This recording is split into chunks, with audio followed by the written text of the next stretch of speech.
자, 설교 제목 한번 해봅니다. 기독교 신앙을 사유화하지 말라. 한 번 더 해봅니다. 기독교 신앙을 사유화해서는 안 됩니다. 오늘은 주어진 본문의 말씀을 통해서 기독교 신앙 안에 존재하고 있는 신앙의 사유화, 또 교회의 사유화, 직분의 사유화에 대하여 말씀을 함께 나누려고 합니다. 여러분, 기독교 신앙은요, 그 어떤 이유로든 또 그 어떤 명분으로든 결코 사유화가 되어서는 안 됩니다. 기독교 신앙은 창조자이신 하나님께서 그의 피조물들에게 주신 절대적 신앙이요, 또 기독교 신앙은 구원자이신 하나님께서 그의 택하신 사람들에게 주신 절대적인 신앙입니다. 자, 무슨 말이냐? 기독교 신앙은 사람이 만들어서 하나님을 섬기는 신앙이 아니라 절대자이신 하나님께서 인류와 택하신 사람들에게 명령으로 주신 신앙이라는 말입니다. 명령이라고 하는 이 뜻을 백과사전에서 찾아보니까 이렇게 되어 있어요. 명령이란 다른 사람에게 어떠한 행동을 하도록 강요하는 행위이며 해당 행동을 거절하지 못하게 하는 행위이다. 원천적으로 가부 결정을 차단하는 것이 명령이며 가부 결정에 대하여 선택권을 허락할 경우에는 부탁이나 권유가 된다. 이렇게 되어 있어요. 여러분, 이게 지금 무슨 말입니까? 명령이라고 하는 것은 명령자가 권한을 가지고 일방적으로 내리는 지시이기 때문에 명령을 받은 자에게는 선택권이 전혀 없다는 말입니다. 자, 이런 경우를 한번 생각해 봅시다. 아버지가 아들에게 어느 날 신용카드 한 장을 주면서 심부름을 시킵니다. 아들아, 이 카드를 가지고 동네 슈퍼에 가서 소고기 한 근하고 닭 한 마리만 사서 가져오라고 말입니다. 이때 아들에게요, 아버지가 그에게 준 카드를 가지고 자기가 사고 싶은 것을 자기 마음대로 살 수 있는 선택권이 있습니까? 없습니까? 없어요. 아들은 아버지가 아들에게 준 그 카드를 가지고 소고기 한 근하고 닭 한 마리를 사와야 합니다. 그런데 아들이 아버지의 카드를 가지고 소고기 한 근과 닭 한 마리를 사온 것이 아니라 시내에 있는 백화점에 가서 자기가 신고 싶은 명품 운동화를 털컥 사왔다고 해봅시다. 그러면 그 아들은요, 아버지의 카드를 가지고 자기 카드처럼 사용을 한 것입니다. 아버지의 카드를 자기 것으로 사유화를 시킨 것입니다. 아마도 그 아들에게 심부름을 시킨 아버지는 단단히 화를 낼 것입니다. 그냥 허허하며 웃어 넘기지는 않을 것입니다. 왜냐하면 그 아들의 행위는 원칙적으로는 범죄의 행위가 되기 때문입니다. 여러분, 기독교 신앙은요, 하나님께서 권한을 가지고 주신 명령의 신앙입니다. 하나님께서 어떤 권한을 가지고 계시느냐? 하나님께서는 창조자의 권한과 그리고 심판자의 권한, 그리고 구원자의 권한을 동시에 가지고 계십니다. 따라서 하나님께서 창조하신 모든 피조물들은 선택권이 없이 창조자이신 하나님께서 주신 그 명령대로 그대로 따라가야 합니다. 만일에 하나님께서 만드신 피조물이 창조자이신 하나님의 명령을 어기게 되면 그것은 창조의 질서를 깨트리는 범죄의 행위가 됩니다. 당연히 하나님의 심판이 따릅니다. 인류의 첫 조상인 아담 때부터 이미 창조의 질서를 깨트린 범죄자들입니다. 그러게 인류는 하나님의 진노의 대상이며 그리고 하나님의 심판의 대상입니다. 감사하게도 하나님께서는 심판의 대상인 인류를 위해서 구원의 길을 열어 놓으셨습니다. 그 구원의 길이 뭐냐? 구속의 주님이신 예수 그리스도를 믿는 일입니다. 자, 문제는 예수님을 믿는 우리의 신앙입니다. 여러분, 하나님께서 인류에게 예수님을 믿으라고 하는 이유는요, 하나님의 진노와 심판과 멸망의 대상인 인류에게 구원의 길을 주시기 위해서 예수님을 믿으라고 하는 것입니다.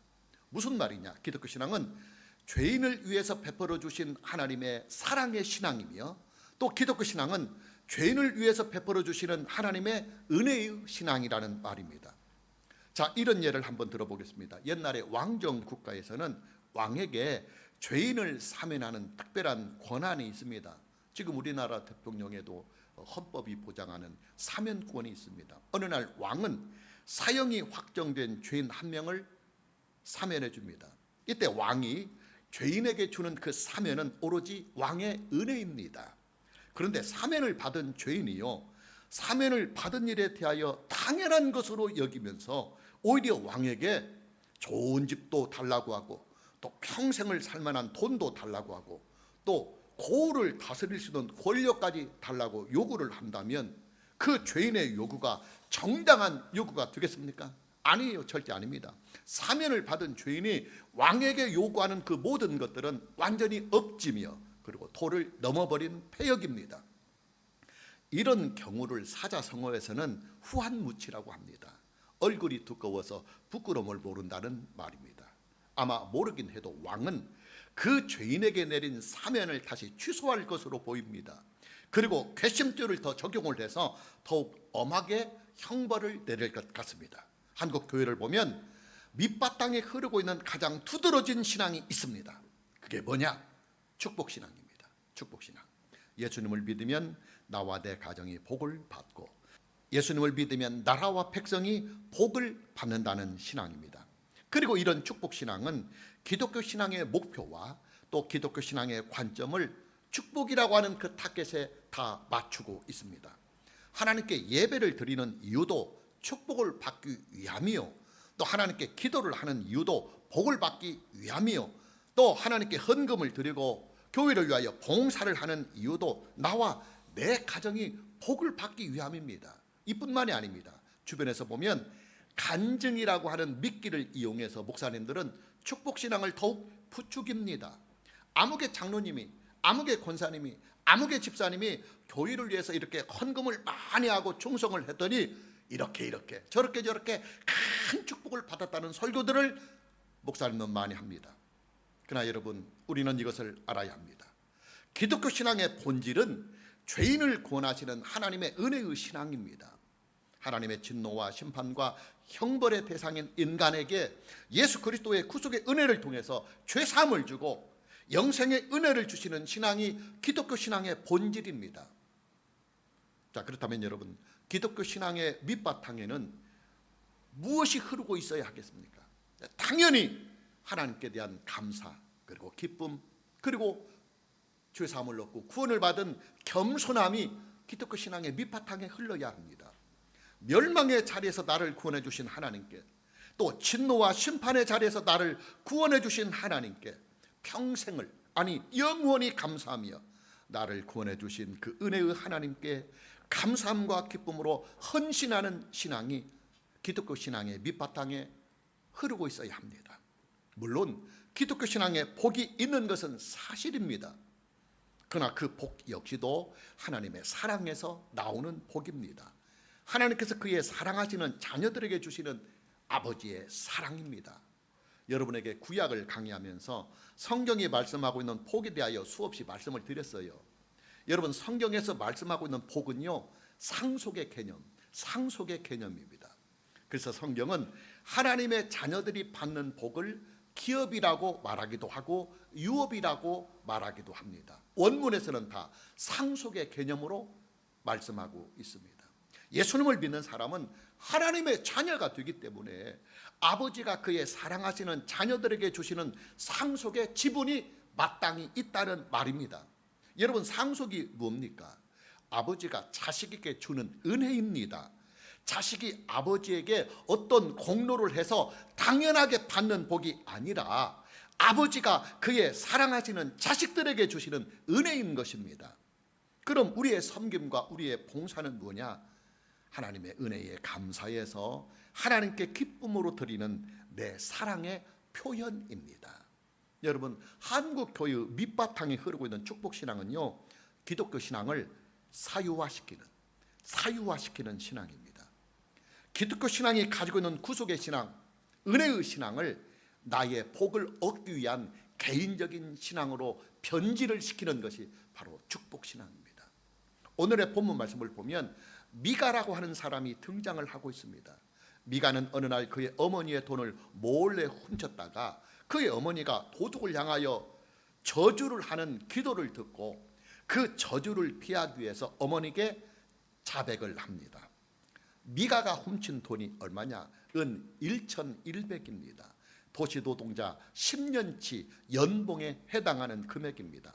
아마도 미가의 어머니는 큰 부자였던 것으로 보여집니다. 미가는 자기가 훔친 은 2,100을 그의 어머니에게 다시 돌려주면서 그의 어머니가 도둑을 향하여 저주한 그 기도가 자기에게 미치지 아니하도록 저주를 풀어달라고 요청을 합니다. 미가의 어머니는 도둑에게 내린 저주를 철회하고 미가를 축복합니다. 본문 2절 말씀을 보면 그의 어머니에게 이르되 어머니께서 은 1,100을 잃어버리셨으므로 저주하시고 내 귀에도 말씀하셨더니 보소서 그 은이 내게 있나이다. 내가 그것을 가졌나이다 하니 그의 어머니가 이르되 내 아들이 여호와께 복받기를 원하노라 하니라 그랬습니다. 이뿐만이 아닙니다.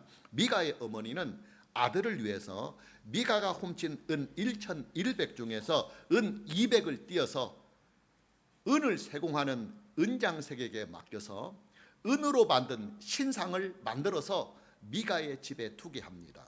계속해서 본문 4절 말씀을 보면 미가가 그 은을 그의 어머니에게 도로 주었으므로 어머니가 그 은 200을 가져다가 은장색에게 주어 한 신상을 새기고 한 신상을 부어 만들었더니 그 신상이 미가의 집에 있더라 그랬습니다.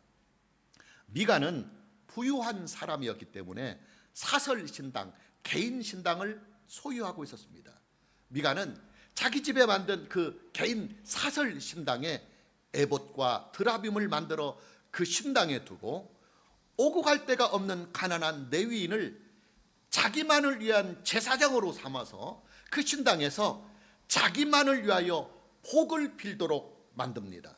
본문 5절 말씀을 보면 그 사람 미가에게 신당이 있으므로 그가 에봇과 드라빔을 만들고 한 아들을 세워 그의 제사장으로 삼았더라 그랬습니다. 여러분, 미가는요 에브라임 지파에 속한 이스라엘 사람입니다. 그가 믿고 있는 신앙은 여호와 하나님을 믿는 신앙입니다. 그런 그가 율법으로 금지하고 있는 신상을 세우고 그것도 개인 신당, 사설 신당을 말입니다.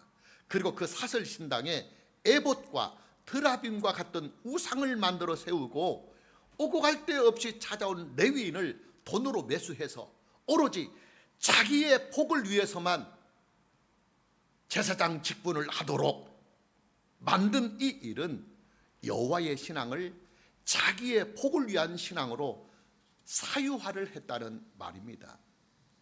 미가의 신앙은 말로만 여호와를 불렀지 형식에서도 여호와의 신앙이 전혀 아니요 내용면에서는 더더욱 여호와의 신앙이 결코 아니었습니다.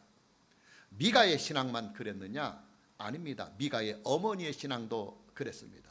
본문 3절 말씀을 보면 미가가 은 1,100을 그의 어머니에게 도로 주매 그의 어머니가 이르되 내가 내 아들을 위하여 한 신상을 새기며 한 신상을 부어 만들기 위해 내 손에서 이 은을 여호와께 거룩히 드리노라. 그러므로 내가 이제 이 은을 네게 도로 주리니 그랬습니다.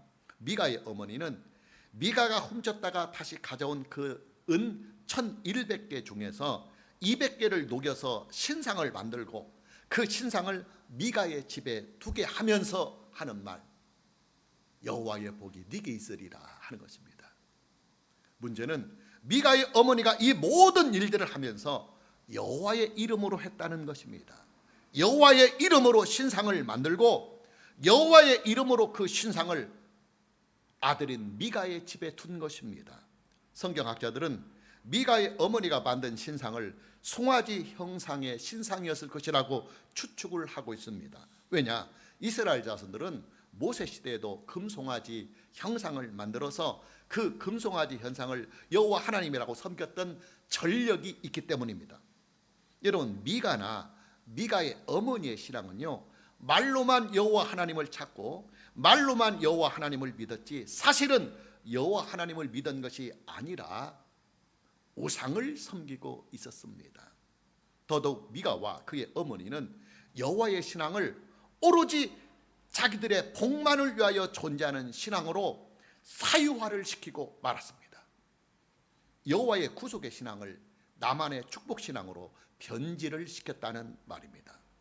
여러분, 한국 교회가 가지고 있는 축복 신앙은요 미가나 미가의 어머니가 가지고 있었던 이 신앙하고 거의 같은 맥락의 신앙입니다. 한번 볼까요? 한국 교회의 성도들 중에서 믿음 생활을 아주 잘한다고 하는 분들에게 한 가지 공통적인 특징이 있어요. 그게 뭐냐면 가정마다 예배나 기도를 드리는 공간을 따로 가지고 있다고 하는 이 사실입니다. 어떤 분은 거실에다가 그런 공간을 만들고, 또 어떤 사람은 안방에다 그런 공간을 만들고 큼지막한 십자가를 걸어 놓습니다. 그리고 그 십자가 밑에는 탁자를 놓고 그 탁자 위에 성적책 한 권을 이렇게 펼쳐 놓습니다. 그러면 그 장소, 그 공간은 가정 예배를 드리거나 개인적인 기도의 공간이 됩니다. 문제는 가정마다 꾸려놓은 그 예배의 처소나 기도의 처소가 예배의 본질과 기도의 본질을 떠나서 개인적으로 복을 비는 공간으로 사용이 되고 있다고 하는 이 사실입니다. 여러분, 기독교 신앙의 예배는요, 복을 비는 수단이 아니라 오직 예수 그리스도 안에서 하나님을 영과 진리로 섬기며 하나님께 영광을 드리는 일입니다. 기도도 마찬가지예요. 기독교 신앙의 기도는 복을 비는 채널이 아니라 아버지와 자식이 영으로 교제를 하고 교통을 하는 채널이 바로 우리의 기도입니다. 이런 예를 한번 들어보겠습니다. 아들이 아버지에게 하는 말이, 맨날 아버지만 만나면 입만 열면 돈이나 달라고 한다고 한다면 그게 아버지와 아들의 정상적인 대화가 되겠습니까? 아침에 식탁에서도 아버지 만나면 아버지 돈 주세요. 저녁밥 먹을 때도 아버지한테 딱 한마디, 아버지 돈 주세요. 아버지가 아들에게 이렇게 말할 것 같아요. 야 아들아, 너는 어떻게 맨날 나만 보면 돈만 달라고 하는 소리만 하냐? 너는 아버지가 네 봉으로 보이냐? 아마 이렇게 핀잔을 줄 것 같습니다. 서두에서도 말씀을 드렸지만 기독교 신앙은 타락한 죄인을 구원하시는 하나님의 은혜의 신앙입니다. 그렇게 기독교 신앙은 하나님의 사랑과 하나님의 은혜에 감사하며 기쁨과 감사함과 자원하는 마음으로 하나님을 거룩하게 섬기는 신앙이 바로 기독교 신앙입니다. 물론 기독교 신앙에는 복이 분명히 담겨 있는 것이 사실입니다. 그러나 기독교 신앙의 복은 기독교 신앙의 목표나 방향이나 초점이 아니라 하나님 아버지와 또 하나님을 믿는 하나님의 자녀가 된 우리와의 그 관계에서 주어지는, 아버지와 자식의 관계에서 주어지는 관계의 복입니다. 관계의 복. 무슨 말이냐? 기독교 신앙의 목표와 관점은 하나님과 나와의 관계에 있다는 말이에요. 관계에. 오늘 저와 여러분 모두에게 축복 신앙의 이 함정에서 벗어나서 하나님과 좋은 관계에 우리의 신앙의 목표와 초점을 맞춰갈 수 있는 이 은혜가 있기를 주님의 이름으로 축복합니다. 두 번째로 우리는 하나님께서 우리에게 주신 직분을 사유화해서는 안 됩니다.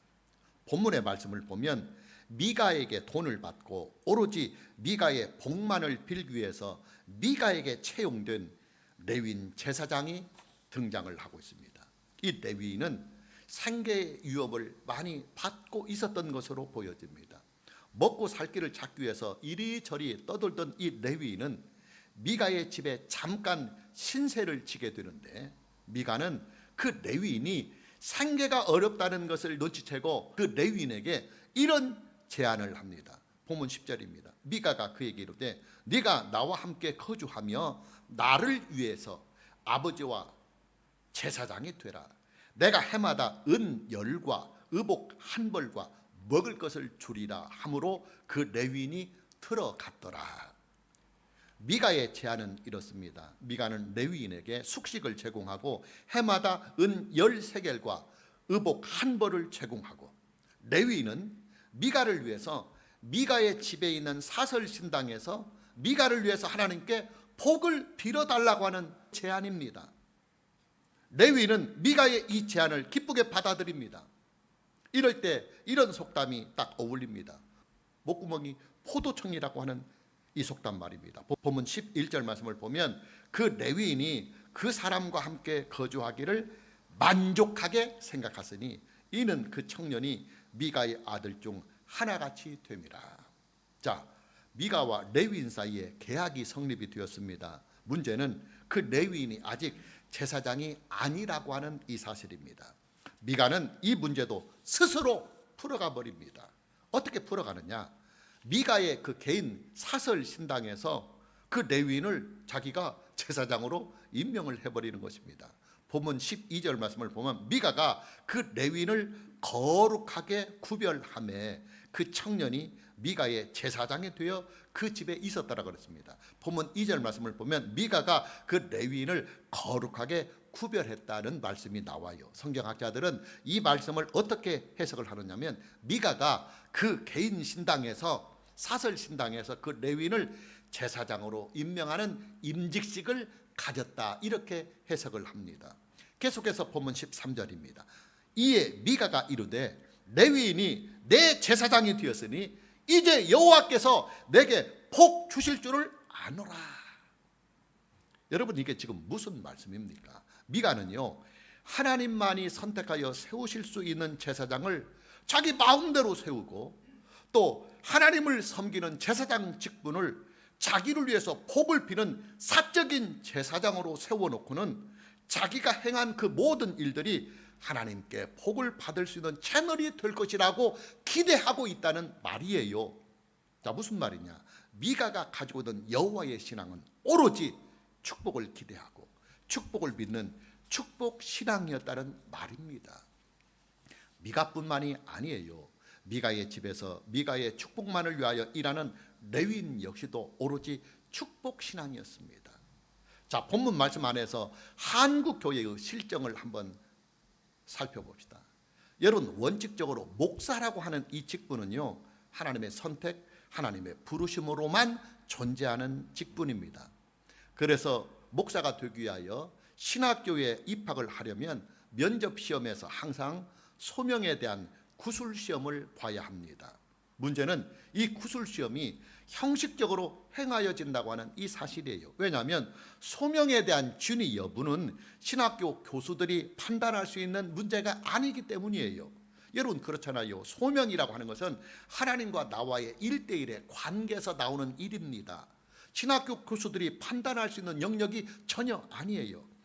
그래서 신학교 교수들도 신학생들이 신학교에 입학할 때 면접 시험을 자기의 영역이 아니라는 것을 알기 때문에, 그러나 목사가 되려면 하나님의 부르심이 반드시 있어야 하기 때문에 형식적으로 너 어떻게 목사가 되려 하느냐 하는 그런 구술 시험을 보는 것입니다. 그래서 이제 우리의 현실은 소명이 없는 사람들도 신학교에 들어가서 소수의 학점을 이수하고 졸업을 하면, 이렇게 신학교에서 졸업한 사람은 노예가 정한 몇 가지의 형식적인 절차를 통해서 목사로 임직을 하게 됩니다. 그러니까 소명이 없는 사람도 신학교에 무조건 들어가서 그저 학점 이수하고 소명이 있는 것처럼 구술로 대답을 하고, 그래서 노예에서 목사 임직을 받으면 얼마든지 목사로 평생을 살 수 있다는 말이에요. 여러분, 한국 교회는요, 이미 목사라고 하는 이 직분을 직업으로 보고 있습니다. 교회로부터 일정한 생활비를 받고 또 교회를 위해서 목사의 직분을 행사하는 직업으로 보고 있습니다. 무슨 말이냐? 목사라고 하는 이 직분이 사유화, 자기의 복을 위한, 자기의 영화를 위한, 자기의 성공과 출세를 위한 사유화되는 직분으로 지금 한국교회도 그렇게 흐르고 있다는 말이에요. 마무리합니다. 여러분, 기독교 신앙은요, 사람이 만들어가는 신앙이 아니라 하나님께서 성경 말씀으로 이렇게 믿으라 하고 주신 신앙을 그대로 믿고 따르는 신앙이 바로 기독교 신앙입니다. 그래서 서두에 기독교 신앙은 창조자요, 심판자요, 구원자이신 하나님께서 그의 피조물들에게 주신 명령이라 그랬습니다. 명령에는 선택권이 없다. 선택권이 없다. 만에 하나라도 우리가 임으로 만든 신앙의 부분들이 우리의 신앙이 있다고 한다면, 하나님께서 이렇게 믿으라고 했는데 그대로 믿지 아니하고 자기 마음대로 믿는 그런 부분이 있다고 한다면, 그 신앙은 기독교 신앙을 빙자한 사설 신앙, 사유화 신앙이 되고 마는 것입니다. 기독교 신앙을 사유하는 가장 대표적인 예가 뭐냐? 한국 교회가 가지고 있는 축복신앙, 바로 축복신앙입니다. 오늘 저와 여러분 모두에게 기독교 신앙의 사유화에 대한 이 유혹을 천국 가는 그날까지 잘 지켜가고, 기독교 신앙의 본질인 예수 그리스도 안에서 죄인인 나를 하나님께서 구원하시고 나를 하나님의 자녀로 삼아서 아버지의 나라에서 영원히 살게 하시는 이 구속의 신앙, 영생의 신앙에 있다는 이 사실을 가지고 우리가 남은 인생 축복신앙의 이 유혹을 잘 지켜갈 수 있는 이 은혜가 있기를 주님의 이름으로 축복합니다. 찬양합니다.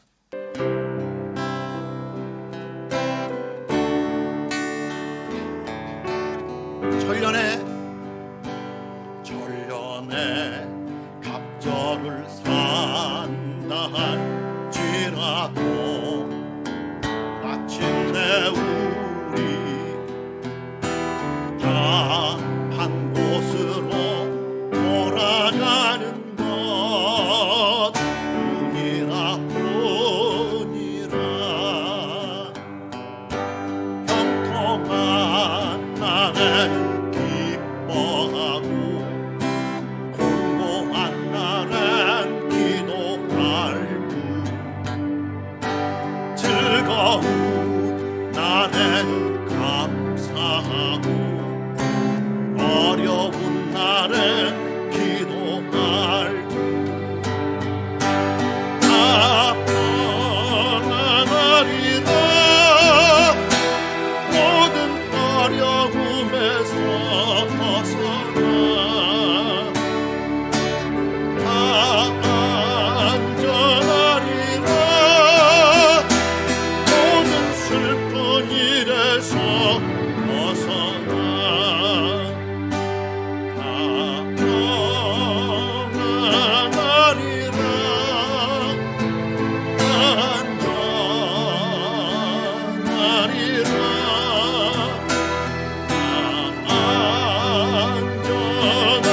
안전하리라 다 영통 오른손 들고 다시 처음부터 천년에 갑절을 산다 할지라도 마침내 우리 다 한 곳으로 돌아가는 것 뿐이라 형통한 날에는 기뻐하고 곤고한 날엔 기도할 뿐 즐거운 날에는 감사하고 어려운 날엔 기도할 뿐 다 편안하리라 모든 어려움에서 벗어나 다 안전하리라 모든 슬픈 일에서 벗어나 다 평안하리라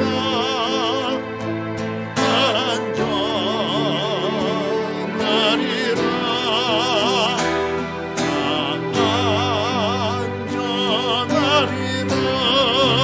안전하리라 영통 한 번 더 고백합니다. 처음부터 천년의 갑절을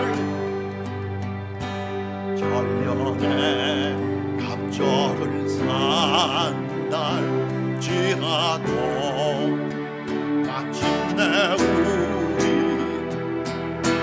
다 한 곳으로 돌아가는 것 뿐이라 형통한 날에는 기뻐하고 공고한 날엔 기도할 뿐 즐거운 날에는 감사하고 어려운 날엔 기도할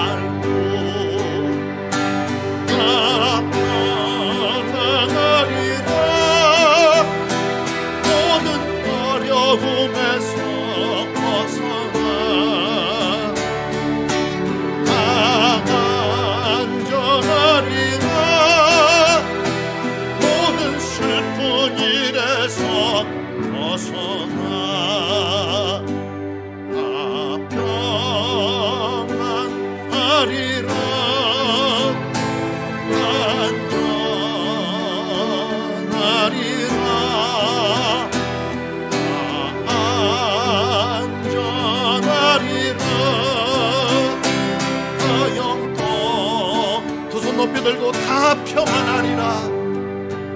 다 평안하리라.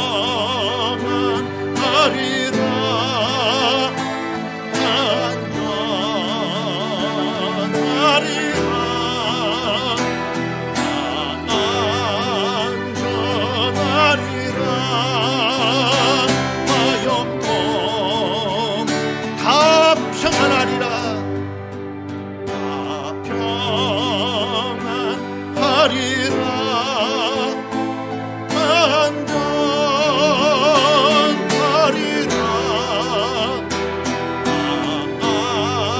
안전하리라.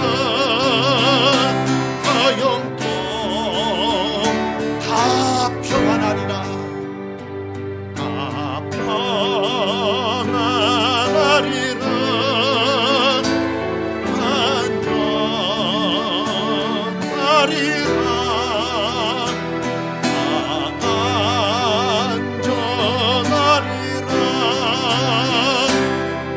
영통 아리